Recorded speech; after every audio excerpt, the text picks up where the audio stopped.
Mercredi 13 novembre 2024, Heureux ceux qui croient. c'est toujours un plaisir de se retrouver autour de ce qui nous fait du bien et qui nous apporte paix et confiance pour notre vie. Et quoi de mieux que la parole de Dieu dans laquelle nous pouvons puiser réconfort et joie pour passer une bonne journée. L'équipe de l'aventure dans la parole souhaite que cette séquence vous apporte la sérénité nécessaire pour aujourd'hui. Notre communauté s'agrandit et c'est grâce à vous. Soyez vous aussi actifs avec nous pour répandre le message et vous pouvez le faire en likant, en partageant le lien. Nous vous invitons à vous abonner pour recevoir les notifications chaque jour et pour un confort d'écoute en continu, nous vous proposons la playlist de chaque semaine. Le texte à mémoriser de cette semaine que nous vous invitons à dire avec nous se trouve dans Jean 20, versets 28 à 29. Jésus lui dit, « Parce que tu m'as vu, tu as cru. Heureux ceux qui n'ont pas vu et qui ont cru. » Plusieurs personnes ont témoigné de l'identité de Jésus. Qui étaient ces gens? Et pourquoi l'avaient-ils fait de cette manière? Pourquoi leur témoignage en faveur de son identité était-il si important pour Jésus? La réflexion de cette semaine nous aide à répondre à ces questions et aujourd'hui nous le faisons avec la séquence. Le témoignage de Thomas. Nous vous invitons à lire avec nous Jean chapitre 20, les versets 19 à 31 et nous répondrons à la question suivante.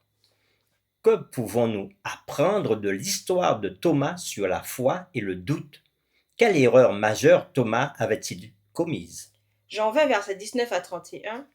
Le soir de ce jour, qui était le premier de la semaine, les portes du lieu où se trouvaient les disciples étant fermées, à cause de la crainte qu'ils avaient des Juifs, Jésus vint, se présenta au milieu d'eux, et leur dit. La paix soit avec vous. Et quand il eut dit cela, il leur montra ses mains et son côté.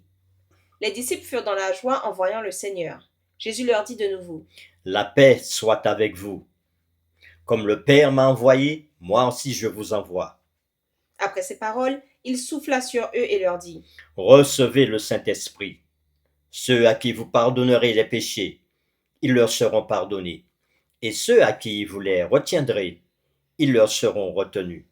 Thomas, appelé Didyme, l'un des 12, n'était pas avec eux lorsque Jésus vint. Les autres disciples lui dirent donc. Nous avons vu le Seigneur. Mais il leur dit. Si je ne vois dans ses mains la marque des clous, et si je ne mets mon doigt dans la marque des clous, si je ne mets ma main dans son côté, je ne croirai point. 8 jours après, les disciples de Jésus étaient de nouveau dans la maison et Thomas se trouvait avec eux. Jésus vint, les portes étant fermées, se présenta au milieu d'eux et dit. La paix soit avec vous. Puis il dit à Thomas. Avance ici ton doigt et regarde mes mains. Avance aussi ta main et mets-la dans mon côté. Et ne sois pas incrédule, mais crois. Thomas lui répondit. Mon Seigneur et mon Dieu. Jésus lui dit. Parce que tu m'as vu, tu as cru. Heureux ceux qui n'ont pas vu et qui ont cru. Jésus a fait encore en présence de ses disciples beaucoup d'autres miracles qui ne sont pas écrits dans ce livre. Mais ces choses ont été écrites afin que vous croyiez que Jésus est le Christ, le Fils de Dieu, et qu'en croyant, vous ayez la vie en son nom. Après avoir lu Jean chapitre 20, les versets 19 à 31, répondons à la question suivante. Que pouvons-nous apprendre de l'histoire de Thomas sur la foi et le doute? Quelle erreur majeure Thomas avait-il commise? Le Christ était apparu aux disciples après sa résurrection, alors qu'ils s'étaient enfermés dans une pièce à cause de la peur. Thomas n'était pas avec eux. Plus tard, il entendit les rapports de la résurrection de Jésus, mais il ne crut point. Cela ne correspondait pas à l'image qu'il se faisait du royaume. Et il avait sûrement dû se demander pourquoi Jésus se serait révélé aux autres en son absence. Thomas dit, si je ne vois dans ses mains la marque des clous, et si je ne mets mon doigt dans la marque des clous, et si je ne mets ma main dans son côté, je ne croirai point. Thomas dictait les conditions de sa foi. Cette approche de la foi en Jésus apparaît à maintes reprises dans Jean. Nicodème répondit à Jésus, comment un homme peut-il naître quand il est déjà vieux? Jean chapitre 3 verset 4. La femme au puits demanda, Seigneur, tu n'as rien pour puiser, et le puits est profond. D'où aurais-tu donc cette eau vive? Jean chapitre 4 verset 11. La foule qui avait été nourrie par la multiplication des pains et des poissons demanda, quel miracle fais-tu donc? Jean chapitre 6 verset 30. C'est à cette perspective de voir et croire que l'évangile de Jean s'oppose. Lorsque Jésus avait rencontré Thomas après la résurrection, il l'invita à venir, à voir et à toucher son corps ressuscité. Mais ensuite il dit, heureux ceux qui n'ont pas vu et qui ont cru. L'écrivain Ellen G. White, dans le livre Le meilleur chemin à la page 103, dira ceci. Dieu ne nous demande jamais de croire sans donner à notre foi des preuves suffisantes. Son existence, son caractère, la véracité de sa parole, tout cela est établi par des témoignages qui en appellent à notre raison. Et ces témoignages sont abondants.